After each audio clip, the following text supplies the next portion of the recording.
शानो गड्डी आस्ता चला, हले तू नवी नवी चलाना सीखी है, तेनू आंदी भी नहीं। चुप कर जा सिद्धो, विच ना बोल। ये ना होवे तेरे बोलन दी वजह ना मैं किते ठोक ठूक देवां। ओ आस्ता चला ला, रेस ते पैर रख के भुल गई हां। ओ मैं अज जिंदा घर वापस जाना। ना बोली जा, मेरा ध्यान बट जाना वा। ओ अगे दो भाई आंदे आ, जगना दई उन्हां नू। ओ भाईओ साइड ते हो जाओ, ब्रेक नहीं लभन दी मैनू। हाय रब्बा, मैं किन्नू ड्राइविंग दे बैठी, आपे चला लैंदी मैं। ओ बैल मार, बैल फेरे पीछे हटणगे। मैं टेंशन च भुल ही गई सी कि गड्डी दी बैल भी हैगी आ। ध्यान ना, सामने जनाजा जान दिया, होर लाशां ना बछा दी इत्थे। सिद्धो ब्रेक किथे आ? ब्रेक नहीं लभन दी, जल्दी दस मैनू। अज अपने सारे काम नवेड़ के आना चाहिए सीगा, ते अपनी नसीहत भी लिख के आना चाहिए सी। मैनू की पता अज आखिरी दिन होना। मैं तो भुल ही गई तू ड्राइविंग करनी है, तू आप तो डुबदी है, मैनू भी लैके डुबदी है। सिद्धो 11 22 वाले नू पहले ही कॉल कर दे। ओ हट जो साइड ते हट जो, ब्रेक नहीं लभन दी। ओ पीछे हो जाओ, क्यों मेरे हाथों मरना तुसी? आज यार सामने वाले है नहीं गए या फिर असी है नहीं। एक तो मैनू ब्रेक दी टेंशन पई हुई है, तो तू मनूस गल्ला करी जा। जे तू भी मेरे नाल ही मर गई तो फिर मैं अपनी जायदाद किनू दे के जाऊंगी, नसीहत किदा नाम लिख के जाऊंगी। एक तो तू अपनी काली जी जुबान बंद कर ला, दूजी गल नसीहत नहीं हुंदा, वसीयत हुंदा। ओ आहो, ओही नसीहत लिखा वसीयत लिखा, गल ते एक ही आ। ओ सिद्धो ब्रेक लभ गई, ब्रेक। शुक्र है रब्बा तेरा, जल्दी जल्दी ला ला ब्रेक, तो पहले के ऊपर पहुंच जाइए।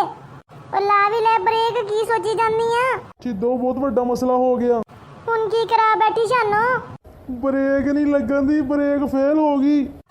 की एदा मतलब अज आपा वाकई है नहीं। मैं अपनी इन्नी सारी जायदाद किन्नू दे के जाऊंगी? ओ रोना बंद कर, किहड़े लाखां रुपए लैके बैठी तू? 55,000 की कमेटी नहीं निकली सी, 52,000 तो जानवर ले लिया, वो तो 3,000 हले भी बचिया पिया वा। वो तो अपना घर ते वो जानवर जड़ा लिया होया वा, वो किथे जाऊगा बेचारा? ओ रब्बा आखिरी दफा माफ कर दे, बख्श दे। जानो तू ना इधर उधर देख, गड्डी चला, तेरी मेहरबानी। मैं एडी जल्दी मरना नहीं चाहती सिद्धो, कुछ सोच कुछ कर। तू रो ना, रोंदी हुई जरा सोहनी नहीं लगदी। करदी है कुछ सोचदी है मैं जल्दी जल्दी। सिद्धो एक और बड़ी मुसीबत आ गई। हुन की करा बैठी? सामने वाला रोड भी बंद वा, किधर नूं निकलना हुण? विच ही वजनी है दीवार दे।